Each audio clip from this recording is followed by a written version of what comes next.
messages are oriented towards you being in the plan of God and seeing the power of God. இந்த செய்திகள் எல்லாம் நீங்கள் தேவனுடைய திட்டத்தில் நீங்கள் இருக்கும்படியாகவும் தேவனுடைய பரிபூர்ணத்தை நீங்கள் பார்க்கும்படியாகவும் இந்த செய்திகள் கொடுக்கப்படுகிறது. God did not create you to be a failure. நீங்கள் தோல்வியாக இருப்பதற்காக தேவன் உங்களை உண்டாக்கவில்லை. God created you in his own image. தேவன் உங்களை தன்னுடைய சொந்த சாயலாக உண்டாக்கி இருக்கிறார். So that you may be like him in this world. இந்த உலகத்திலே நீங்கள் அவரைப் போல இருக்கும்படி. Now if you have to be like him in this world, you have to read the Bible and find out exactly what the Bible is talking about. நீங்கள் அவரை போல இருக்க வேண்டும் என்றால் வேதத்தை நீங்கள் ஆராய்ந்து பார்த்து என்ன சொல்லப்பட்டிருக்கிறது என்பதை நீங்கள் கற்றுக்கொள்ள வேண்டும். In fact, to put it in simple terms, if you want to be a demon tormentor, you better listen to this message also. demon tormentor-ஆக அதாவது பிசாசுகளை உபத்திரவப்படுத்துகிறவர்களாக நீங்கள் இருக்க வேண்டுமானால் இந்த செய்தியை கேளுங்கள். Because demon tormentors need to overflow with abundance of anointing and carry the presence of God. பிசாசுகளை உபத்திரவப்படுத்துகிறவர்கள் தேவனுடைய பரிபூர்ண அபிஷேகத்தில் நிரம்பி வழிகிறது மாத்திரமல்லாமல் தேவனுடைய பிரசன்னத்தை கொண்டு போகிறவர்களாக இருக்க வேண்டும். So listen to this message. This will really enable you to overflow in the anointing and carry the presence of God wherever you go. ஆகவே இந்த செய்தியானது உங்களுக்கு மிகவும் உற்சாகத்தை தந்து நீங்க எங்கு போனாலும் கர்த்தருடைய சமூகத்தை உங்களை கொண்டு போக செய்யக்கூடியதான வார்த்தையாகும். Go to the book of Philippians chapter 3 verse 8 and 10 and 11. It doubtless and account all things but loss for the excellency of the knowledge of Christ Jesus my Lord, for who I have suffered the loss of all things and do count them but dung, that I may win Christ. Verse 10, that I may know him and the power of his resurrection and the fellowship of his sufferings, me being made conformable unto his death. Verse 11, if by any means I might attain unto the resurrection of the dead. பிலிப்பியர் 3:9-11 வசனங்கள். நான் கிறிஸ்துவை ஆதாயப்படுத்திக் கொள்ளும்படிக்கும் நியாய பிரமாணத்தினால் வருகிற சுயநீதியை உடையவனாய் இராமல் கிறிஸ்துவை பற்றும் விசுவாசத்தினால் வருகிறதும் விசுவாசம் மூலமாய் தேவனால் உண்டாயிருக்கிறதுமான நீதியை உடையவனாய் இருந்து கிறிஸ்துவுக்குள் இருக்கிறவன் என்று காணப்படும்படிக்கு இப்படி நான் அவரையும் அவருடைய உயிர்த்தெழுதலின் வல்லமையும் அவருடைய பாடுகளின் ஐக்கியத்தையும் அறிகிறதற்கும் அவருடைய மரணத்திற்கொப்பான மரணத்திற்குள்ளாகி எப்படியாயினும் நான் மரித்தோரிலிருந்து உயிரோடு எழுந்திருப்பதற்கு தகுதியாகும்படிக்கும் அவருக்காக நான் எல்லாவற்றையும் நஷ்டமென்று விட்டேன், குப்பையுமாக எண்ணுகிறேன். Now Paul is expressing his desire very clearly here. He says that by any means possible I may attain to the resurrection of the dead. எப்படியாயினும் நான் மரித்தோரிலிருந்து உயிரோடு எழுந்திருப்பதற்கு தகுதியாக வேண்டும். அப்போஸ்தலனாகிய பவுல் தன்னுடைய விருப்பத்தை வெகு தெளிவாக சொல்கிறார். This was his desire. By some way, any means, I should achieve this. I should attain unto the resurrection of the dead. இதுதான் அப்போஸ்தலனாகிய பவுலுக்குள் இருந்ததான விருப்பமாகும். எப்படியாயிலும் அவர் மரித்தோரிலிருந்து உயிரோடு எழும்ப வேண்டும். Attain means succeed in achieving something. அதை நான் அடைய வேண்டும் என்றால் எப்படியாகிலும் நான் அதிலே நான் வெற்றி உள்ளவனாக அதிலே ஜெயம் பெற்றவனாக நான் இருக்க வேண்டும். Attain means achieving something for which you have worked for. Attain என்று சொல்லும் பொழுது நீங்கள் எதற்காக பிரயாசப்பட்டீர்களோ அதிலே ஜெயம் எடுப்பது. Like attaining the Olympics gold medal. உதாரணத்துக்கு ஒலிம்பிக்ஸ்ல கோல்ட் மெடல் வாங்குவதை போல. So if you have to get the Olympics game gold medal, if you have to attain it, then you have to really work for it. Then only you can attain that gold medal. அந்த gold மெடலை நீங்கள் வாங்க வேண்டுமானால் அதற்காக நீங்கள் பிரயாசப்பட வேண்டும், அப்பொழுதுதான் நீங்கள் அதை பெற முடியும். Level of working is based on the value of the prize. எந்த அளவுக்கு அந்த பரிசினுடைய மதிப்பு இருக்குதோ அந்த அளவுக்கு தான் நீங்கள் பிரயாசப்படுவீங்க. You got it? For example, a man who's insane will not strive for the Olympic gold medal because it has got no value for him. உதாரணத்திற்கு மனதிலே தெளிவில்லாதவன், அதாவது மனம் பைத்தியம் போல இருக்கிறதான ஒரு மனுஷன் இந்த ஒலிம்பிக் மெடலுக்காக அவன் பிரயாசப்படவே மாட்டான். ஏனெனில் அதெல்லாம் அவனுக்கு மதிப்புள்ளதாகவே தெரியாது. He will be willing with a lollipop. அவன் மிகுந்த சந்தோஷமாக ஒரு லாலிபப்பை ஏற்றுக்கொள்வான். But those who know the value of the gold medal will try to attain for that. ஆனால் அந்த கோல்டு மெடலுடைய மதிப்பு என்ன என்று அறிந்திருக்கிறவர்கள் அதை எப்படியாகிலும் பெற வேண்டும் என முயற்சிப்பார்கள். For example, attaining a high position in your company. உதாரணத்துக்கு உங்களுடைய நிறுவனத்திலே உயர்ந்த ஸ்தானத்தை பெறுவது.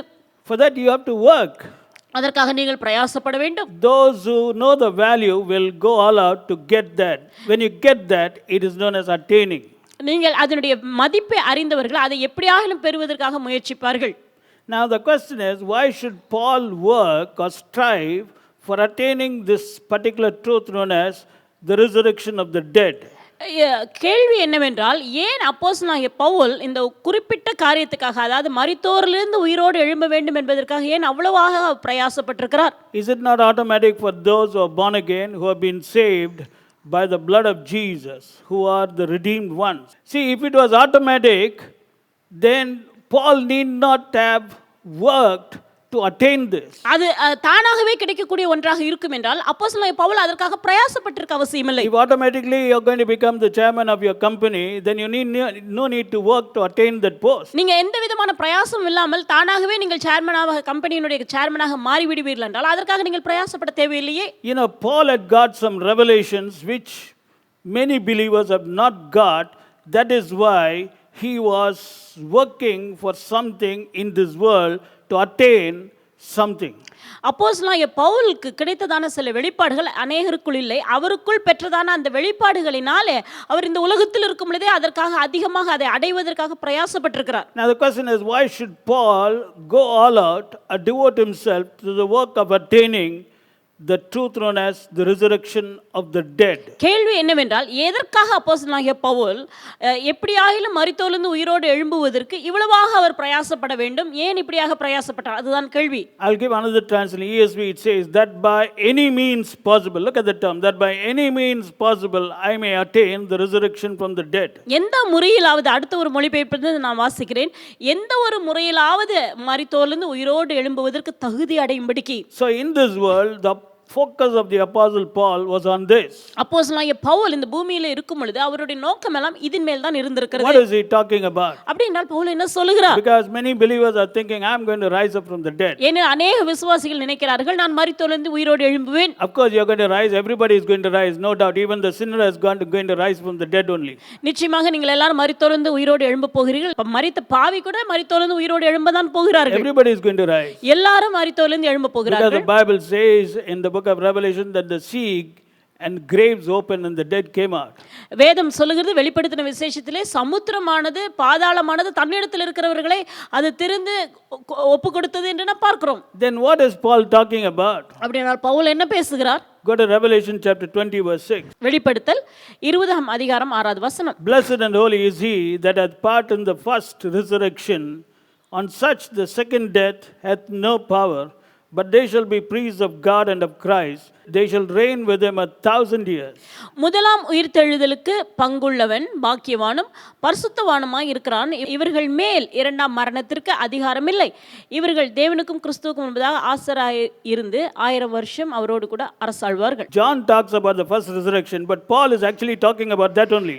அப்போஸ்தலனாகிய யோவான் அந்த முதலாம் உயிர்த்தெழுதலை குறித்து பேசுகிறார். அப்போஸ்தலனாகிய பவுல் அந்த முதலாம் உயிர்த்தெழுதலை அறிந்திருந்தார். That is what he is talking. அதை குறித்து தான் அவர் பேசுகிறார். Because everybody is going to be resurrected. எல்லாரும் உயிர்த்தெழும்ப போகிறார்கள். But look at this. This is a blessed group, and this blessed group will have a part in the first resurrection. இந்த கூட்டமானது பாக்கியமான கூட்டம். இந்த பாக்கியவான்கள் இவர்கள் முதலாம் உயிர்த்தெழுதலுக்கு பங்குள்ளவர்கள். These are holy people, and these holy people only will have a part in the first resurrection. இவர்கள் பரிசுத்தவானா இருக்கிறார்கள். அந்த பரிசுத்தவான்கள் தான் இந்த முதலாம் உயிர்த்தெழுதலில் பங்குள்ளவர்கள். Only the blessed and holy people. பாக்கியவான்களும் பரிசுத்தவான்களுமாய் இருக்கிறார்கள். That means there are going to be cursed people and defiled people. They are also going to rise up. That is another resurrection. But listen to this. The apostle Paul was working to rise up to have a part in this first resurrection. ஆனால் அடுத்த ஒரு கூட்டம் எழும்புவார்கள். அவர்கள் சபிக்கப்பட்டவர்களும் அசுத்த தீட்டுள்ளவர்களுமாய் இருப்பார்கள். ஆனால் அப்போஸ்தலனாகிய பவுல் இந்த முதலாம் உயிர்த்தெழுதலை குறித்து தான் பேசுகிறார். Now the point which you have to understand, John is revealing that on these people who have a part in the first resurrection, the second death hath no power. அப்போஸ்தலனாகிய யோவான் சொல்கிறார், இந்த முதலாம் உயிர்த்தெழுதலில் பங்கு பெற்றவர்களின் மேல் இரண்டாம் மரணத்திற்கு அதிகாரம் இல்லை. But they shall be priests of God and of Christ. கிறிஸ்துவுக்கும் முன்பதாக அவர்கள் ஆசாரியர்களாய் இருப்பார்கள். And they shall reign with Christ 1,000 years. அவர்கள் கிறிஸ்துவுடனே கூட 1000 வருஷம் அரசாழ்வார்கள். And if you want to know more, you better listen to our earlier message which is there in YouTube, the first resurrection. இதை குறித்து இன்னும் நீங்கள் அறிய விரும்புவீர்களானால் முதலாம் உயிர்த்தெழுதல் என்பதை குறித்ததான ஒரு செய்தி ஏற்கனவே யூடியூப்ல நாங்கள் போட்டிருக்கிறோம். அதையும் நீங்கள் கேட்டு இன்னும் அதிகமாக தெரிந்து கொள்ளலாம். Now we have to understand that Paul was a wise person. He had got a lot of revelations. Remember, he went to the third heaven. அப்போஸ்தலனாகிய பவுல் ஞானமுள்ளதான ஒரு மனிதனாக இருந்தது மாத்திரமல்ல, அதிக வெளிப்பாடுகளை பெற்றதான ஒரு நபராக இருந்தார். அவர் மூன்றாம் வானம் வரைக்குமாக எடுத்துக்கொள்ளப்பட்டதான ஒரு நபர். He was like Peter. பேதுருவை போலவே He decided to make his calling and election sure. அவர் தன்னுடைய அழைப்பையும் தன்னுடைய தெரிந்து கொள்வதையும் உறுதியாக்குவதிலே ஜாக்கிரதையாக இருந்தார். You know, in 2 Peter chapter 1 verse 10, Peter is talking to those who knew the truth, who were established in the truth. He is telling them, though you know the truth, though you are established in this truth, you better do something. Make your calling and election sure in this world. 2 பேதுரு 1ஆம் அதிகாரம் 10வது வசனத்திலே நாம் பார்க்கிறோம், அவர்கள் ஏற்கனவே அந்த சத்தியத்தை அறிந்திருந்தும் ஏற்கனவே அவர்கள் அதிலே நிலைத்து உறுதிப்பட்டு இருந்த போதிலும் அவர் சொல்கிறார், இந்த பூமியில் இருக்கும் பொழுது உங்களுடைய அழைப்பையும் தெரிந்து கொள்ளையும் உறுதிப்படுத்துங்கள் என்று பேதுரு சொல்கிறார். You know, Paul was not willing to just keep thinking that everything was well, everything is fine. He really wanted to make sure that he will have a part in attaining the resurrection of the dead. அதாவது அப்போஸ்தலனாகிய பவுல் எல்லாம் நன்றாக இருக்கிறது, எல்லாம் நேர்த்தியாக இருக்கிறது, எல்லாம் நன்றாக தான் நடக்கும் என்று அப்படியாக எண்ணிக்கொண்டு அவர் வாழவில்லை. அப்படி இருக்கவும் அவர் விரும்பவில்லை. அவர் மிகவும் ஜாக்கிரதையாக தன்னுடைய அழைப்பையும் தன்னுடைய தெரிந்து கொள்ளலையும் உறுதியாக்குவதிலே ஜாக்கிரதையாக இருந்தார். Now the point which strikes me, you know, all of you know about Paul. He left everything. He was doing God's ministry. He was in the plan of God. And this man, he is the apostle of grace. He only brought the grace teachings to everybody.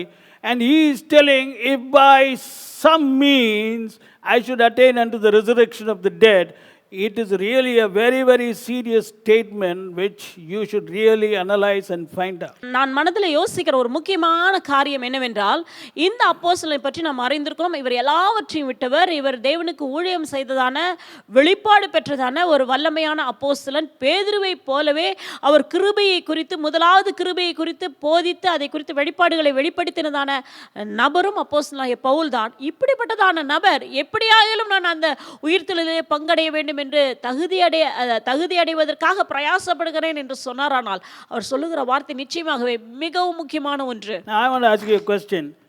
If you put Paul and you, tell me in the spiritual level, where will you be standing? பவுலையும் உங்களையும் ஒப்பிட்டு பார்க்கும் பொழுது ஆவிக்குரிய நிலையிலே நீங்கள் எந்த இடத்தில் இருப்பீர்கள்? நீங்களே சிந்தியுங்கள். And tell me, what are you doing now? இப்போ நீங்க எப்படி இருக்கீங்க? என்ன செய்றீங்க? என்ன செய்றீங்க? Are you really working to attain to the resurrection of the dead? உண்மையாகவே நீங்கள் அந்த உயிர்த்தெழுதலிலே நீங்கள் பங்கு பெறும்படிக்கு பிரயாசப்படுகிறீர்களா? Pastor, I never even knew about this. Pastor, எனக்கு இது தெரியவே தெரியாது பாஸ்டர்.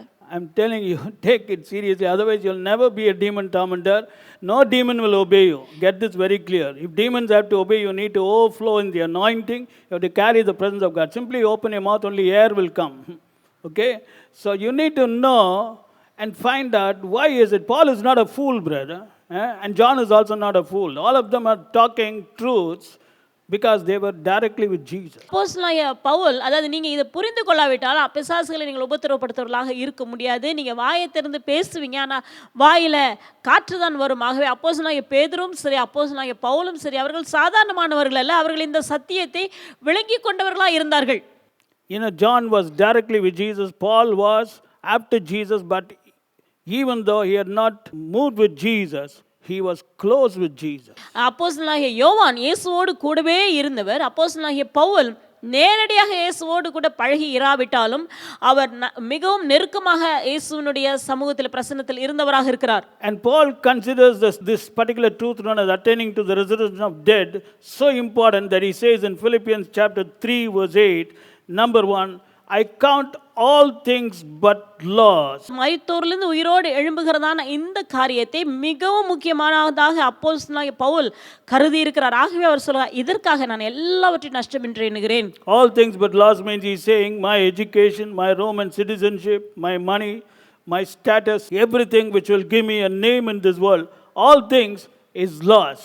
எல்லாவற்றையும் அவருக்காக எல்லாவற்றையும் என்று சொல்லும்போது என்னுடைய படிப்பு, என்னுடைய பணம், என்னுடைய தகுதி, என்னுடைய ரோம பிரஜை என்கிறதான சமுதாயத்தில் இருக்கக்கூடியதான அந்தஸ்து, இவை எல்லாவற்றையும் நான் இதற்காக நான் நஷ்டம் என்று விட்டு விடுகிறேன் எண்ணுகிறேன். You know, Paul was highly educated. He was educated at the feet of Gamaliel, one of the biggest scholars in that time. அந்த நாட்களிலே மிகவும் அதிகமாக படித்து தேறினதான கமாலியல் என்று சொல்லப்பட்டவருடைய பாதத்தில் அமர்ந்து படித்தவர் தான் இந்த பவுல். ஆகவே அதிகமாக படித்தவர் அப்போஸ்தலனாகிய Pavul. And he was a Roman citizen, brother. அவர் ரோம பிரஜையாகவும் He இருந்திருக்கிறார். was a big officer. He could arrest people. அவர் மிகப்பெரிய அதிகாரியாக இருந்திருக்கிறார். அவரால் மற்றவர்களை சிறையிலே வைக்க முடியும். He says, but everything I count loss. இப்படிப்பட்டதான சகல தனக்கு இருக்கக்கூடிய எல்லாவற்றையும் நஷ்டம் என்று எண்ணுகிறேன் என்று சொல்கிறார். Number 2, I do count them but dung that I may win Christ. கிறிஸ்துவை நான் ஆதாயப்படுத்திக் கொள்ளும்படிக்கு நான் குப்பையாக எண்ணுகிறேன். Number 3, Philippians 3 verse 10, that I may know him. பிலிப்பியர் 3:10 நாம் பார்க்கிறோம், நான் அவரை அறியும்படிக்கு. See, all these things he is telling and saying, if by any means, by doing all these things, verse 11, I might attain unto the resurrection of the dead. இப்படியாக நான் எல்லாவற்றையும் செய்து இவைகளின் மூலமாக எப்படியாயிலும் நான் அந்த உயிர்த்தெழுதலிலே நான் மரித்தோரிலிருந்து உயிரோடு எழுந்திருப்பதற்கு தகுதி அடையும்படிக்கு.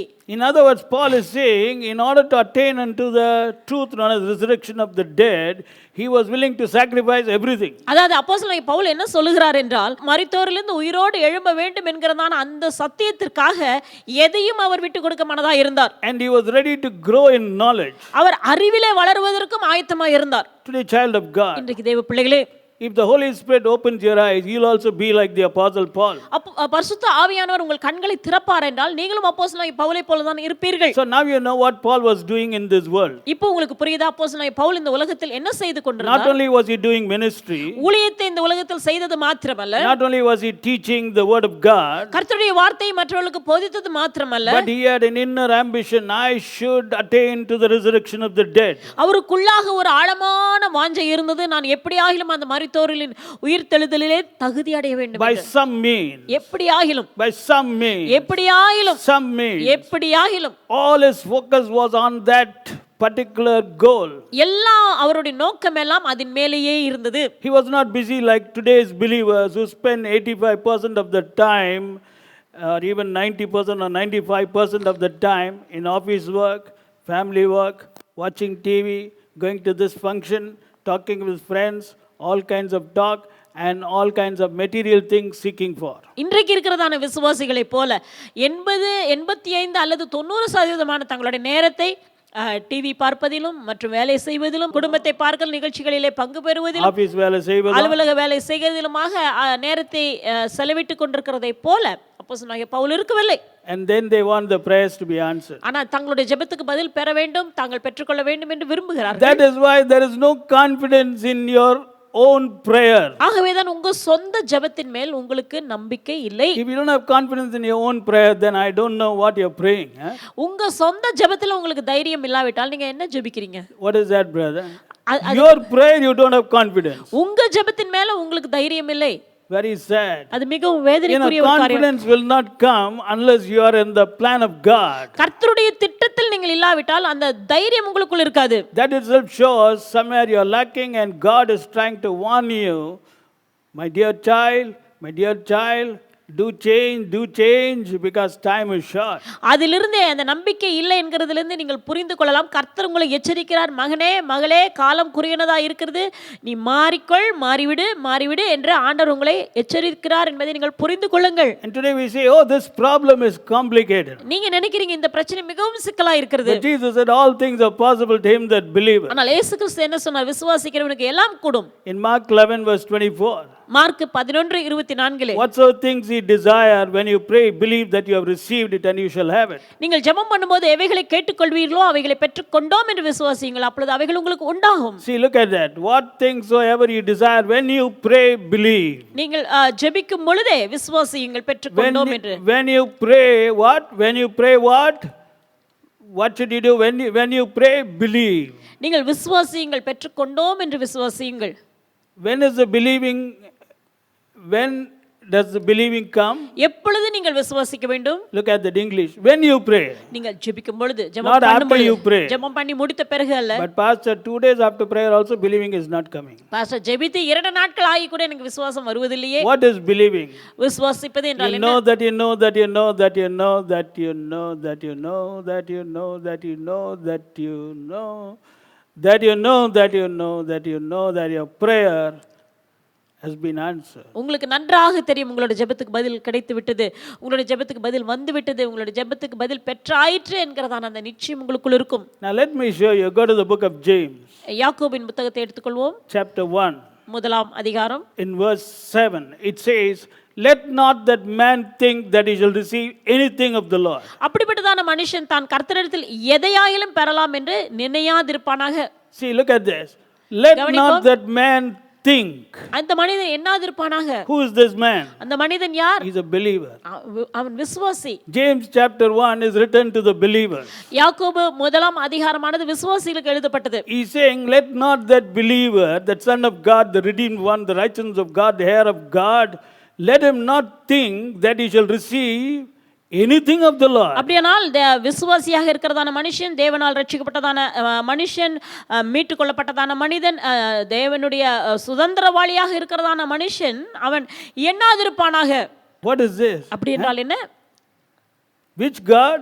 எப்படிப்பட்டதான தேவன்? The God who's ready to give everything. எல்லாவற்றையும் கொடுக்க விரும்புகிறதான தேவன். 1 John 3:22, John 14:14, John 16:23, 24, John 15:7, John 15:16. I can keep on going. All those verses say that God is ready to give you everything because He loves you so much. But here James is telling this believer should not think that he shall receive anything of the Lord. 1 யோவான் 3 அதிகாரம் 22 வசனம், யோவான் 14:14, யோவான் 16 அதிகாரம் 23, 24, யோவான் 15:16 வசனம் எல்லாமே என்ன சொல்லுகிறது என்றால், தேவன் உனக்கு கொடுக்க விரும்புகிறார், நீங்கள் கேட்டுக்கொள்வது எதுவோ அதை நீங்கள் அவரிடத்திலிருந்து பெற்றுக்கொள்வீர்கள். இப்படிப்பட்டதான வசனங்களே இப்படிப்பட்டதாக விரும்புகிறதான தேவன், இப்படிப்பட்டதான காரியங்கள் தேவனை குறித்து சொல்லப்பட்டிருக்க இங்கு யாக்கோபு சொல்லுகிறார், அவன் எதையாகிலும் தேவனிடத்திலிருந்து பெறுவோம் என்று எண்ணாதிருப்பானாக. That means even one pen don't expect to receive. அப்படினால் தேவனிடத்திலிருந்து ஒரு பேனா கூட உங்களுக்கு கிடைக்கும் என்று எதிர்பார்க்காதீர்கள். That's what he's saying. அப்படிதான் யாக்கோபு Anything சொல்லுகிறார். means it includes pen. Forget about cancer. எதையாகிலும் என்று சொல்லும்போது பேனா தான், கேன்சரை விட்டு விடுவோம். It includes your job. உங்களுடைய வேலை, anything. எதுவாக இருந்தாலும். What is this, pastor? I should not think that I should receive anything from the Lord. Pastor, என்ன பாஸ்டர் இது, தேவனிடத்திலிருந்து நான் எதையாகிலும் பெறலாம் என்று எண்ணக்கூடாதா? இது என்ன இது? No, not you, that man. இல்ல உங்களை பற்றி அல்ல, அந்த மனிதன், That man. அந்த மனுஷன் தான். That man is a foolish man. அந்த மனிதன் மதியீனமானவன். Foolish man. அந்த மனிதன் மதி இல்லாதவன். Very sad. மிகவும் வேதனையான ஒரு நிலைமை. He is actually a heir of God. அவன் தேவனுக்கு சுதந்திரவாளியா இருக்கிறான். He is actually a son of God. அவன் தேவனுடைய பிள்ளையாகவே இருக்கிறான். God loves him too much. தேவன் அவனை மிகவும் அதிகமாய் நேசிக்கிறார். But James is telling that man, let him not think. யாக்கோபு சொல்லுகிறார், அந்த மனுஷன் சிந்திக்காமல் எண்ணாமல் இருப்பானாக. Which man? எந்த மனிதன்? Go to verse 6. 6வது வசனம், This is the man who wavereth. இந்த மனிதன் சந்தேகப்படுகிறவன். For he that wavereth is like a wave of the sea, driven with the wind and tossed. For let not that man think that he shall receive anything from the Lord. சந்தேகப்படுகிறவன் காற்றினால் அடிபட்டு அலைகிற கடலில் அலைக்கு ஒப்பா இருக்கிறான். அப்படிப்பட்ட மனுஷன் எதையாகிலும் தேவனிடத்திலிருந்து பெறலாம் என்று எண்ணாதிருப்பானாக. See, if we see that verse 6, but let him ask in faith, no wavering. 6வது வசனத்திலே பார்க்கிறோம், அவன் எவ்வளவாயிலும் சந்தேகப்படாமல் விசுவாசத்தோடு கேட்க கடவன். Now what does it mean? அதன் அர்த்தம் என்ன? It means when you pray, believe.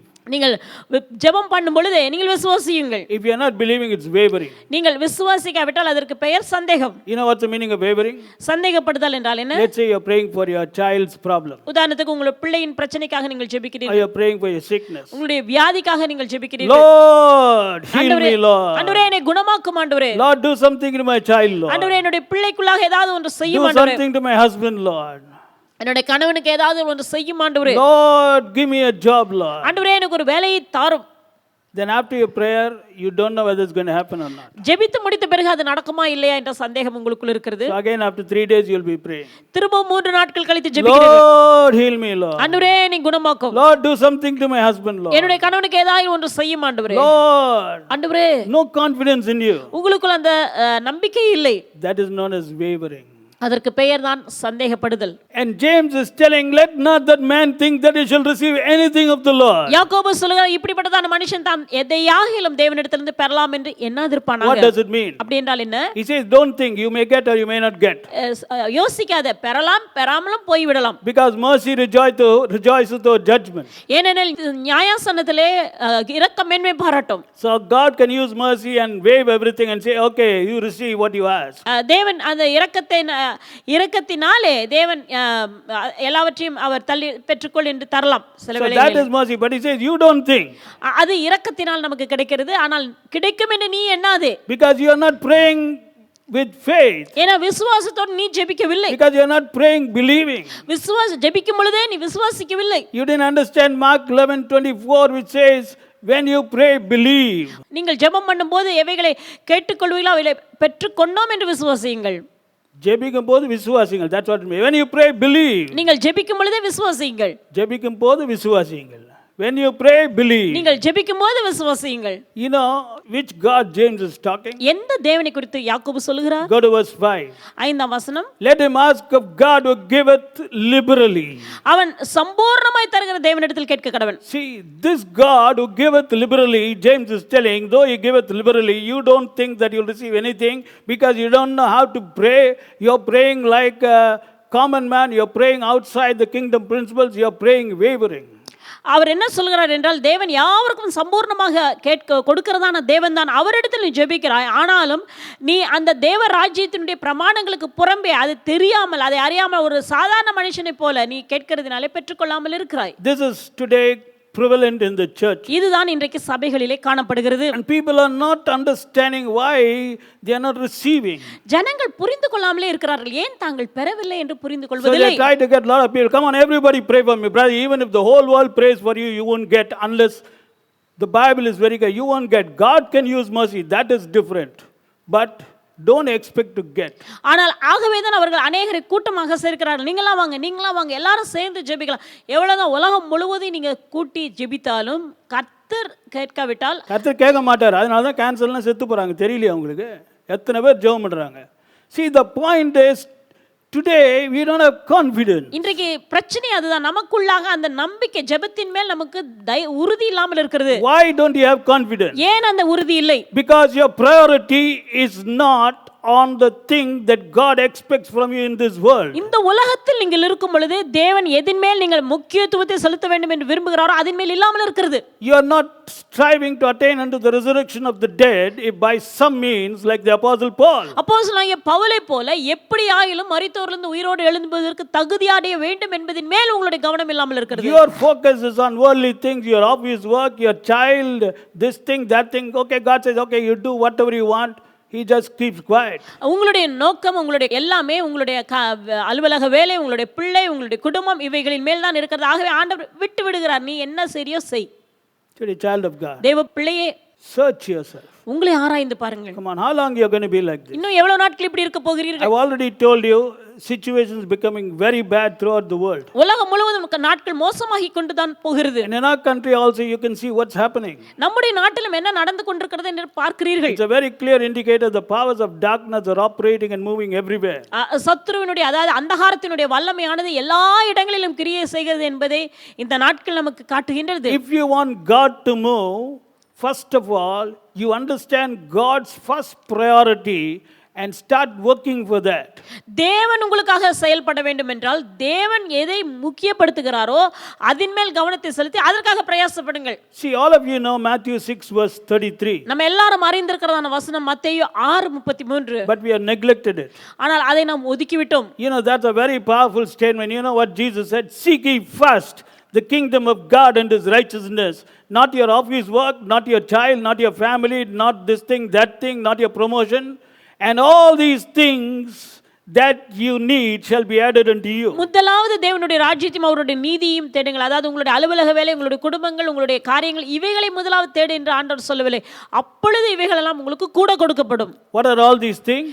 இவையெல்லாம் என்றால் என்ன? Verse 32, all these things that the Gentiles seek after. 32வது வசனத்தில் நாம் பார்க்கிறோம், அஞ்ஞானிகள் நாடி தேடுகிறதான இவைகள் யாவும். Today, child of God, இன்றைக்கு தேவ பிள்ளையே, actually God tells you very clearly, First priority is on the kingdom of God and his righteousness. முதல் பிரதானமான நம்மளுடைய நோக்கம் எல்லாம் தேவனுடைய ராஜ்யம் அவருடைய நீதியாக தான் இருக்க வேண்டும். Where your heart is, there only you will be seeking. உங்களுடைய இருதயம் எங்கே இருக்கிறதோ அதை தான் நீங்கள் தேடுவீர்கள். What was Paul's priority? பவுலுடைய பிரதான முக்கியமான நோக்கம் என்ன? Kingdom of God. தேவராஜ்யம். Kingdom of God. தேவனுடைய ராஜ்யம். Somehow I should attain unto the resurrection of the dead. எப்படி ஆயிலும் நாம் மரித்தோரிலிருந்து உயிரோடு எழும்புவதற்கு தகுதி அடைய All வேண்டும். the worldly things, I count all lost dung. It's of no consequence for me.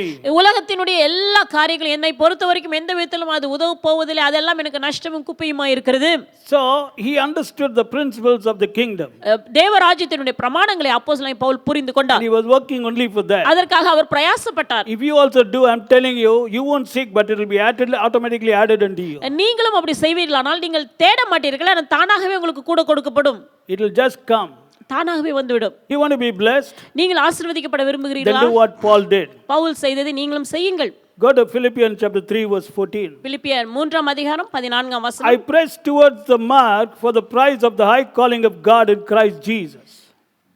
கிறிஸ்து இயேசுவுக்குள் தேவன் அழைத்த பரம அழைப்பின் பந்தய பொருளுக்காக லக்கை நோக்கி நான் தொடர்கிறேன். Secondly, Paul is telling he is pressing. இரண்டாவதாக அவர் சொல்ல தொடர்கிறேன், அதற்கு பின்னாகவே நான் போகிறேன். I am pressing. நான் அதற்கு பின்னாக போகிறேன். What was he doing in this world? இந்த உலகத்தில் அவர் என்ன செய்து கொண்டிருந்தார்? He was pressing. அவர் பின்னாக தொடர்ந்து போய் கொண்டிருந்தார். Pressing means applying pressure. Pressing என்று சொல்லும்போது அழுத்தமாக அதை வேகமாக அதையே தொடர்ந்து செய்து கொண்டிருந்தார். Pressing means striving for something. Pressing என்று சொல்லும்போது ஏதோ ஒன்றுக்காக அதிக பிரயாசப்பட்டு உழைத்து கொண்டிருந்தார். In his earthly life, Paul was only doing these things. Number one, he was counting all things as loss, counting all things as dung, striving to know Christ, striving to win Christ, pressing towards the mark. இந்த உலகத்தில் இருக்கும்போது அப்போஸ்தலனாகிய பவுல் இதை தான் செய்திருக்கிறார். கிறிஸ்துவை ஆதாயப்படுத்திக் கொள்ள வேண்டும் என்பதற்காக அவர் எல்லாவற்றையும் குப்பையும் நஷ்டமாக விட்டிருக்கிறார். அவரை அறிகிற அறிவை பெறுவதற்காக அவர் எப்படியாகிலும் அந்த உயிர்த்தெழுதலிலே பங்கடைவதற்காக பிரயாசப்பட்டிருக்கிறார். அதுவும் அல்லாமல் தேவன் அழைத்த அந்த பரம அழைப்பின் பந்தய பொருளுக்காக லக்கை நோக்கி அவர் தொடர்ந்திருக்கிறார். அதுக்கு பின்னாகவே போயிருக்கிறார். Now I'm going to speak about this pressing. இந்த பிரஸ்ஸிங் என்பதை குறித்து நான் இன்றைக்கு பேச போகிறேன். All of you know pressing means pressure. Pressing என்றாலே தள்ளுதல். For example, a common phrase, pressing need. நம்மை அழுத்துகிறதான நமக்கு மிகவும் அத்தியாவசியமான தேவைகள். Pressing means iron press. Whatever is pressing means pressure. அயன்ல பிரஸ் பண்ணுகிறோம். பிரஸ்ஸிங் என்றாலே அழுத்தத்தை செலுத்துவது. So what was Paul actually doing in this earth? இந்த பூமியில் இருக்கும்போது பவுல் என்ன செய்திருக்கிறார்? First of all, he was pressing to somehow attain to the resurrection of the dead. எப்படியாயிலும் மரித்தோரிலிருந்து உயிரோடு எழுந்திருப்பதற்கு தகுதி அடைய வேண்டும் என்று அதற்காகவே அவர் பிரயாசப்பட்டிருக்கிறார். Secondly, he was pressing towards the mark for the prize. அடுத்ததாக அவர் அழைத்த அந்த பந்தய பொருளுக்காக அந்த லக்கை நோக்கி தொடர்ந்திருக்கிறார். What prize? என்ன பரிசு அது? This prize comes as a result of the high calling of God in Christ Jesus. இந்த பரிசு எதனால் கிடைக்கிறது என்றால் கிறிஸ்து இயேசுவுக்குள் தேவன் அழைத்ததான அந்த பரம அழைப்புக்காக பரம அழைப்பு நிமித்தம் வருகிறதான பந்தய பொருள், அதாவது பரிசு பொருள். Prize of the high calling of God in Christ Jesus. தேவனுடைய பரம அழைப்பு அது இயேசு கிறிஸ்துவின் மூலமாக நமக்கு கிடைத்திருக்கிறது. So he was pressing for the prize. ஆகவே அந்த பரிசை பெற்றுவிட வேண்டும் என்பதற்காக பிரயாசப்பட்டிருக்கிறார். This prize he is not going to obtain in this world. அந்த பரிசை அவர் இந்த உலகத்தில் பெறப்போவதில்லை. Everybody knows that. எல்லாருக்கும் அது தெரியும். It was going to be obtained in the near future. சமீப நாட்களிலே வரப்போகிற எதிர்காலத்திலே அதை பெற்றுக்கொள்ள போகிறோம். In the world to come. இனி வரப்போகிற உலகத்தில். Resurrection of the dead is also in the world to come. மரித்தோரிலிருந்து உயிரோடு எழும்புவதும் இனி வரப்போகிற உலகத்தில் நடக்கக்கூடிய காரியமாகும். All this relates to eternity. இவையெல்லாம் நித்தியத்தோடு இணைக்கப்பட்டவைகள், நித்தியத்திற்குரியவைகள். So that is why I am trying to tell you, your focus should be on eternity. ஆகவே தான் நான் உங்களுக்கு சொல்லுகிறேன், உங்களுடைய நோக்கம் குறிக்கோள் என்பது நித்தியத்தின் மேல் இருக்க வேண்டும். If you are a wise person, you will concentrate on eternity, and the things of the world will automatically be added unto you. How? Don't ask me. It will be added unto you. This is God. நீங்கள் ஞானமுள்ள நபராக இருப்பீர்களானால் உங்களுடைய நோக்கம் எல்லாம் நீங்கள் நித்திய மேல் தான் வைத்திருப்பீர்கள். அது எப்படி இந்த உலகத்துக்குரியதான காரியங்கள் எல்லாம் உங்களுக்கு கூட சேர்க்கப்படும். அது எப்படி என்று கேட்காதீர்கள், நிச்சயமாக உங்களுக்கு கூட கொடுக்கப்படும். For example, if you are working in a secular job, it doesn't mean you neglect your job. உதாரணத்திற்கு நீங்கள் பொதுவான ஒரு வேலை செய்கிறீர்கள், அலுவலகத்தில் வேலை செய்கிற ஒரு நபராக இருக்கிறீர்கள் என்றால் வேலையை ஒதுக்கிவிட வேண்டும் என்று அர்த்தம் அல்ல. For example, if you are married, doesn't mean neglect your family, neglect your children. நீங்கள் திருமணமானவர்கள் என்றால் குடும்பத்தையும் பிள்ளைகளையும் ஒதுக்கிவிட வேண்டும் என்று அர்த்தம் அல்ல. That is not God's plan. அது தேவனுடைய திட்டம் அல்ல. You are working, you have to do your job, and you have to excel in your job. You have been married, you have a family, your family should be blessed. நீங்கள் வேலை செய்கிறதான இடத்திலே மிகவும் உண்மையாக அந்த வேலை செய்து அதிலே மிகவும் அதிகமாக திறமை உள்ளவர்களாக இருக்க வேண்டும், அதிலே தேறினவர்களாக இருக்க வேண்டும். குடும்பமானது உங்களுடைய குடும்பம் திருமணமாக இருக்கிறது என்றால் உங்களுடைய குடும்பம் ஆசீர்வதிக்கப்பட்டதாக இருக்க வேண்டும். Your children shall be like olive plants round about your table is the word of God. உங்களுடைய பிள்ளைகள் உங்களுடைய பந்தியை சுற்றிலும் ஒலிவ மர கன்றுகளைப் போல இருப்பார்கள் என்பது தேவனுடைய வார்த்தையாகும். See, God knows all that. தேவனுக்கு எல்லாம் தெரியும். But what God is saying is, ஆனால் தேவன் என்ன சொல்கிறார்? instead of what you are doing today, concentrating on how to get a promotion in your office, how to bring up your children, He says, concentrate on eternity. First of all, on yourself. Whether you are going to be part of the first resurrection, whether you are pressing towards the mark of the high calling of God in Christ Jesus, and when you do that and your focus is on that, and if you count everything else in this world as done, whatever you need, it will automatically come. The king's heart is in the hand of the Lord. Your boss will call you, come on, triple promotion for you, and he'll speak to your child. Your child will change. Everything will be changing.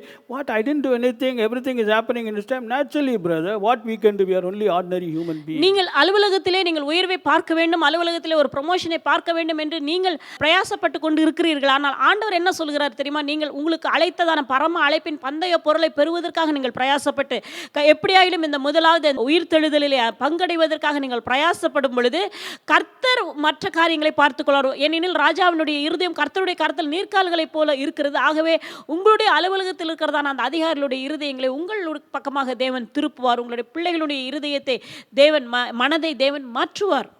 எல்லாமே ஆண்டவர் செய்வார். எல்லாவற்றையும் தேவன் உங்களுக்காக செய்வார். முதலாம் இரண்டாவது கிறிஸ்து இயேசுக்குள் தேவன் அழைத்த பரம அழைப்பின் பந்தய பொருளுக்காக இந்த ரெண்டு காரியத்தை நீங்கள் பவுலை போல் நீங்கள் செஞ்சுட்டு இருந்தீங்கன்னா அவருக்கு உங்கள் தேவையெல்லாம் தெரியும் பிரதர். உங்களை எப்படி உயர்த்தணும் அவருக்கு நல்லா தெரியும். ராஜாவின் இருதயம் எங்கே இருக்குது? அவர் கையிலேயே இல்லை, ஆண்டவர் கையில் இருக்குது.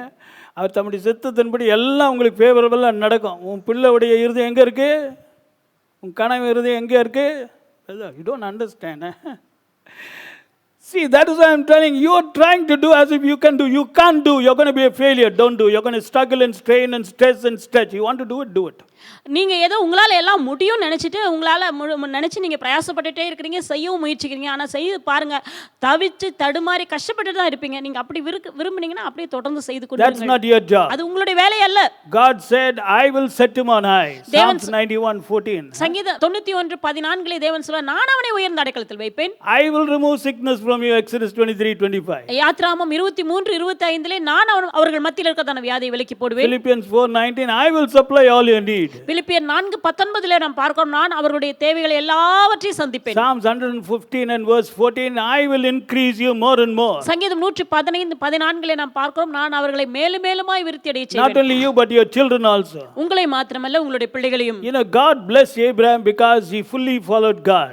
தேவன் ஆபிரகாமை ஆசீர்வதித்ததற்கு காரணம் தேவனை முழுவதுமாய் அவர் பின்பற்றினார். In this world Abraham was a great man. இந்த உலகத்தில் இருக்கும் பொழுது உலகத்திலே ஆபிரகாம் சீமானாக பெரிய மனுஷனாக இருந்தார். Isaac was a great man.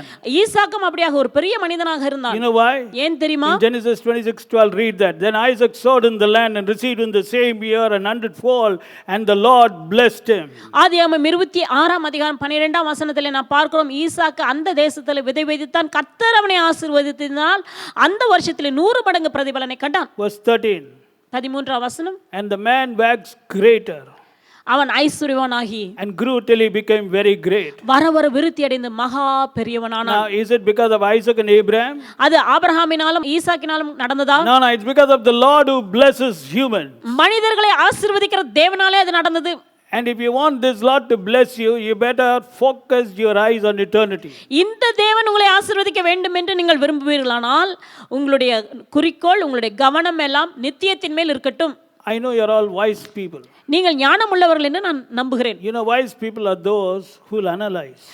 ஞானம் உள்ளவர்கள் சிந்திப்பார்கள், அவர்கள் ஆராய்வார்கள். I want you to do an analysis, self analysis about yourself.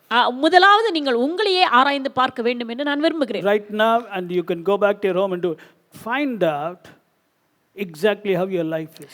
கண்டுபிடியுங்கள் உங்களுடைய வாழ்க்கை எப்படி இருக்கிறது என்று Come கண்டுபிடியுங்கள். on, find out. கண்டுபிடிங்க. Are you really struggling to achieve things in this world? உங்க வாழ்க்கையிலே நீங்கள் காரியங்களை சாதிப்பதற்கு தவித்துக் கொண்டிருக்கிறீர்களா? Tell me, for things to come, are you really striving? நீங்க வாழ்க்கையில காரியங்கள் நடப்பதற்கு தவிக்கிறீர்களா?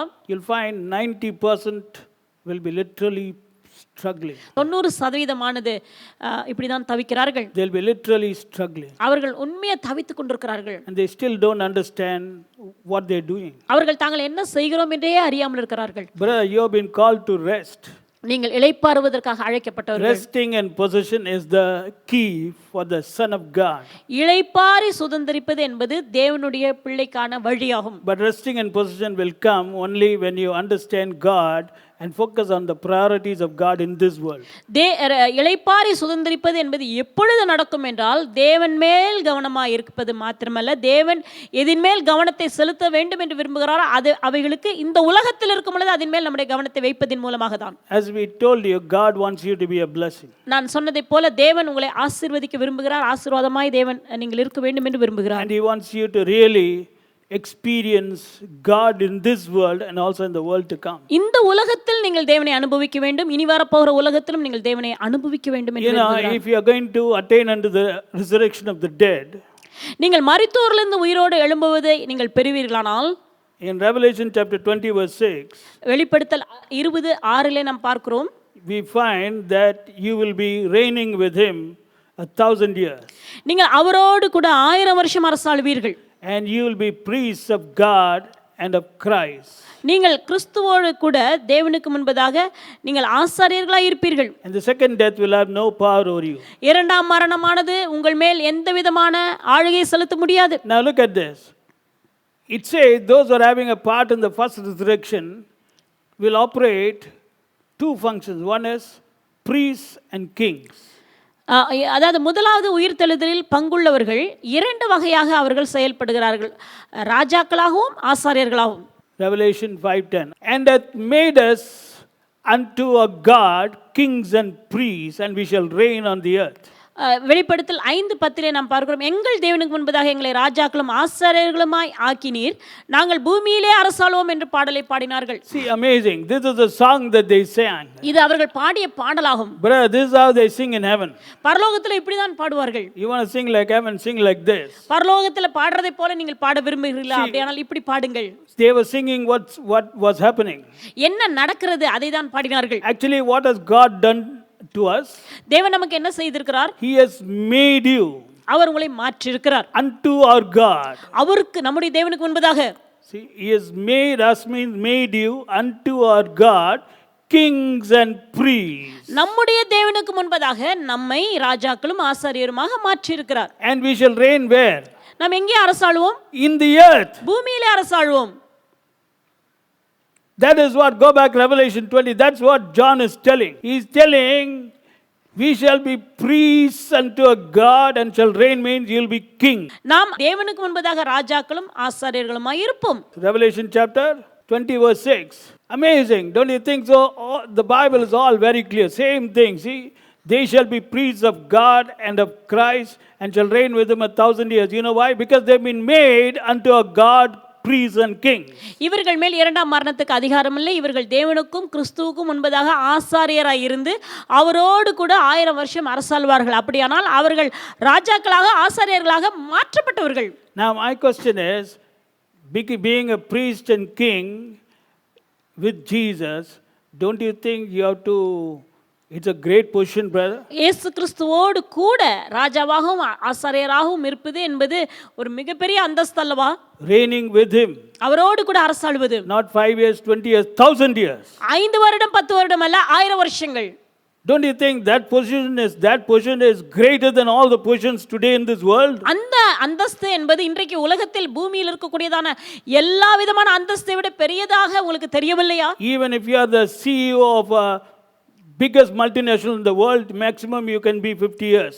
ஒரு பெரிய நிறுவனத்திலே MNCலே நீங்கள் ஒரு CEOவாக இருந்தாலும் நீங்கள் மிஞ்சி போனால் 50 வருஷம் இருக்கலாம். But this is not 50 years, 1,000 years. இது 50 வருடம் அல்ல, 1000 வருஷங்கள். And you are going to be with Christ, நீங்கள் கிறிஸ்துவுடன் கூடவே இருக்க போகிறீர்கள். reigning. அவரோடு கூட இருப்பது மாத்திரமே ஆள போகிறீர்கள். Not only reigning, you will be a priest of God. நீங்கள் ஆளுகை செய்வது மாத்திரமல்ல ஆசாரியர்களாக இருப்பீர்கள். Don't you think that's an amazing post? இது ஆச்சரியமான ஒரு அருமையான அந்தஸ்து அல்லவா? It's billion times greater than the Olympic gold medal. நிச்சயமாகவே ஒலிம்பிக் கோல்ட் மெடலை விட பல மடங்கு பில்லியன் மடங்கு பெரியதானது ஒன்று. Those who know the value of the Olympic gold medal on earth, you know, for attaining that, you know, night and day they sacrifice everything, night and day, night and day. Oh, they are laboring when everybody is playing. Their focus, I want to get the Olympic gold medal. See, they want to attain it, so they go all out for getting that medal. அந்த Olympic gold மெடலை பெறுவதற்கு அவர்களுடைய நோக்கம் எல்லாம் அதன் மேலேயே இருக்கு. அதற்காக இரவும் பகலுமாக அவர்கள் ஓடி அதற்காக பிரயாசப்பட்டு எப்படியாயிலும் அதை அவர்கள் பெற்றுவிட வேண்டும் என்கிற நோக்கத்தோடு குறிக்கோளோடு அதற்காகவே அவர்கள் செயல்படுகிறார்கள். How much more, my dear brother, something which is billions and billions of times valuable than the Olympic gold medal God is offering you, and don't you think you should go all out to get that? தேவன் அதைவிட பல மடங்கு billion மடங்கு பெரிதான ஒன்றை அவர் உங்களுக்கு வழங்குகிறார். அதை பெறுவதற்கு நீங்கள் எந்த அளவுக்கு முயற்சி எடுக்க வேண்டும்? See, all the people who have part in the first resurrection will be. That's what it says. Blessed and holy is he that hath part in the first resurrection. All of them. Listen. All of them will be priests of God and of Christ and shall reign with him 1,000 years. அந்த வசனத்தை வாசிப்போம். முதலாம் உயிர்த்தெழுதலில் பங்குள்ளவர்கள் பாக்கியவான்களாய் இருக்கிறார்கள், அவர்கள் பரிசுத்தவான்களாய் இருக்கிறார்கள். முதலாம் உயிர்த்தெழுதலில் பங்கு பெறுகிற எல்லாரும் அதிலே பங்கு பெறுகிற அனைவரும் எப்படி இருப்பார்கள் என்றால் கிறிஸ்துவுடனே கூட அவர்கள் அரசாழ்வார்கள், அவரோடு கூட அவர்கள் ஆசாரியர்களாய் இருப்பார்கள். 1000 வருஷம். 1000 வருஷங்களாக. It doesn't say 50% of those who are part in the first resurrection. முதலாம் உயிர்த்தெழுதலில் பங்கு பெற்றதான 50% நபர்கள் ஆழ்வார்கள், அப்படி வேதம் சொல்லவில்லை. Not 75%. 75% அல்ல, 100%. 100%. Paul had got this revelation. That is why he's saying, I am ready to count everything as dung. Grace is telling me, because Paul knew more about grace than everybody. And he's saying, grace is telling me, oh, I can't afford to waste my time. I got to labor. I got to strive. Everything is dung. I'm ready to sacrifice. I want to win Christ. I want to do this, that. My focus is, I want to have a part in this first resurrection. I don't want to miss it. Pavul அப்போஸ்தலனாகிய பவுல் இதை குறித்து நன்றாக அறிந்து விட்டார். நன்றாக அவருக்கு வெளிப்படுத்தப்பட்டிருந்தது. இந்த முதலாம் உயிர்த்தெழுதலிலே நான் பங்கு பெற வேண்டும், ஆகவே எல்லாவற்றையும் நான் குப்பையும் நஷ்டமாக எண்ணுகிறேன், வேறு எந்த காரியத்திலும் நான் கவனத்தை செலுத்தப் போவதில்லை என்று அதன் மேலேயே அவர் கவனமாக இருந்தார். But today's believers, ஆனால் இன்றைய விசுவாசிகள் 95% on worldly things only. உலக காரியங்களுக்கு தான் 95% நேரம். Then they will say, I'm going to reign with Christ. I'm going to be a priest of God. What are you doing? I don't understand. Okay, you think whatever you want. நீங்க இன்றைக்கு நிறைய பேர் நினைத்துக் கொள்ளுகிறார்கள், நான் அவரோடு கூட அரசாளப் போகிறேன், நான் அவரோடு கூட ஆசாரியராக இருக்க போகிறேன். ஒருவேளை நீங்க சிந்தித்துக் கொள்ளலாம், என்ன வேணாலும் நீங்க நினைச்சுக்கலாம். See, you can think whatever you want. நீங்க என்ன வேணாலும் உங்களை பற்றி நினைச்சுக்கலாம். I know that is what, because I know that even your prayer, even stomach pain also, you don't have confidence. வயிற்று வலி போகிறதுல கூட உங்களுக்கு நம்பிக்கை இல்லாம இருக்கு. Lord, my stomach pain, you are not even sure whether stomach pain will go. வயிற்று வலி கூட போகுமா இல்லையா என்கிற சந்தேகம் தான் உங்களுக்கு. Why that confidence also you are not having, brother? ஏன் அந்த ஒரு உறுதி கூட உங்களுக்குள்ள இல்லை? I don't know, pastor. Pastor, எனக்கு தெரியல. Does God love you? தேவன் உங்களை நேசிக்கிறார். Oh, he loves me so much. ஓ, ஆண்டவர் என்னை மிகவும் அதிகமாய் நேசிக்கிறார். Does he care for you? உங்களை விசாரிக்கிறாரா? Of course. நிச்சயமாகவே. Will he supply all your need? உங்களுடைய தேவைகளை எல்லாம் அவர் சந்திப்பார். All your need. உங்களுடைய தேவைகளை எல்லாம் சந்திப்பார். நிச்சயமாக. Is he your father? அவர் உங்களுக்கு அப்பாவாக இருக்கிறாரா? நிச்சயமா. Are you his son? நீ அவருடைய மகன்தானா? Yes. ஆம், நிச்சயமாகவே. Beloved son? நீ பிரியமான பிள்ளையா? ஆம், நிச்சயமாக. Then why don't you have confidence even for stomach pain? ஏன் வயிற்று வலி போவதற்கு கூட உனக்குள்ள நம்பிக்கை இல்லாமல் இருக்கிறது? I don't know. எனக்கு தெரியவில்லை. Only when the pain goes, I know it is gone. வலி போனால் தான் அது Then only I get confidence. அப்போதான் எனக்கு ஒரு உறுதி வருகிறது. Before that, I am not having any confidence. அதுக்கு முன்பு எனக்கு அந்த தைரியம் இல்லை. Whether you have confidence that God will answer your prayer regarding your job? உங்களுடைய வேலையை குறித்ததான உங்களுடைய ஜெபத்துக்கு ஆண்டவர் பதில் கொடுப்பார் என்கிற நிச்சயம் இருக்கிறதா? I got 98% confidence. 98% நிச்சயம் இருக்குது. 2% only doubt. அதுல 2% சந்தேகம் இருக்கிறது. Even if it is 2%, even if it is 1%, that's wavering.